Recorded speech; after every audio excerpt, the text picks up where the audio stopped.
Meu nome é Rafael Lopes. Tudo bem? Meu nome é Rafael Lopes, eu sou de IT, técnico de imagem digital no Brasil, né? E aqui eu estou demonstrando a pipeline que a gente tem com o nosso workflow de IT que a gente leva para o set. Então o que a gente tem aqui? A gente tem o fluxo de câmera. Aqui para fins didáticos a gente está interpretando a imagem que está saindo como se estivesse saindo das câmeras em log C4, interpretando elas para SDR e HDR. Não é exatamente o setup que a gente usa no set, mas é o setup que permite a gente mostrar numa feira como essa a diferença de uma monitoração HDR e uma monitoração SDR. Então a gente consegue entender aonde a imagem não é representada no SDR, mas ela está lá no sinal e está lá numa monitoração HDR. Então isso ajuda a gente a explicar por que uma monitoração HDR hoje é fundamental para as produções que estão acontecendo, né?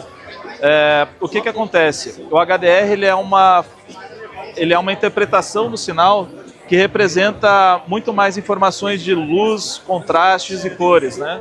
Então a gente tem um range muito maior de trabalho. E isso dá uma liberdade para a fotografia de exposição, de linguagem, de outros caminhos que a gente não teria no SDR, porque a gente está restringindo o sinal ao que o SDR representa, né? Então, nesse sentido, o nosso fluxo está saindo do DaVinci aqui em log C4, mas o DaVinci só está fazendo o papel da câmera, como se fosse uma Alexa, né? A gente está usando o C4 da Alexa. E aí interpretando, fazendo o gerenciamento de cor através do Live Grade, que é o software que a gente usa no set, o Comfort Live Grade, para fazer as CDLs, para fazer essa compensação de sinal, o Color Grading ao vivo nas produções, né?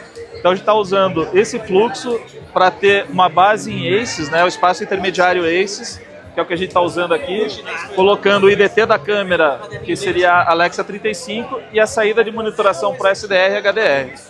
Então aqui a gente tem todos os controles necessários para organizar o fluxo de imagem dessas produções, criar CDLs e fazer a extração de metadados e tudo mais, em conjunto com outros softwares, para ser um funil de qualidade no set.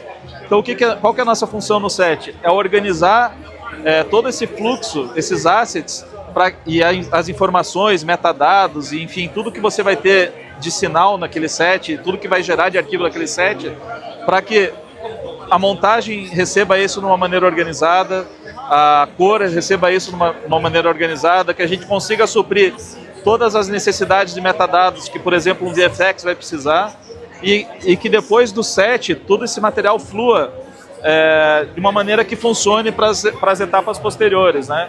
Então a gente costuma falar que a nossa função no set é garantir que aquilo dê certo, né? Então o DIT tem essa função. O que acontece?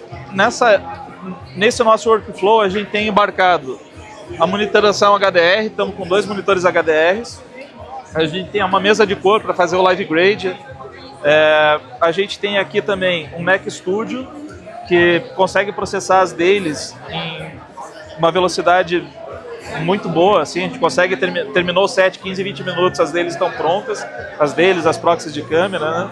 A gente tem aqui também um RAID, a gente pode usar 2 ou 3 RAIDs aí, dependendo do projeto, mas para fazer a logagem também quando é necessário.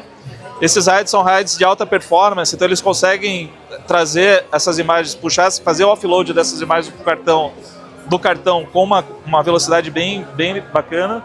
A gente tem a parte de gerenciamento de cor e distribuição de sinal da AJA também, que também faz essa função de distribuir o sinal para o set. Então com essa estação a gente consegue fazer toda a parte de logagem, de DIT e distribuição de sinal. Então assim, a gente consegue gerenciar no set quem está vendo em SDR, quem está vendo em HDR e suprir as necessidades daquela imagem para cada parte dessa produção.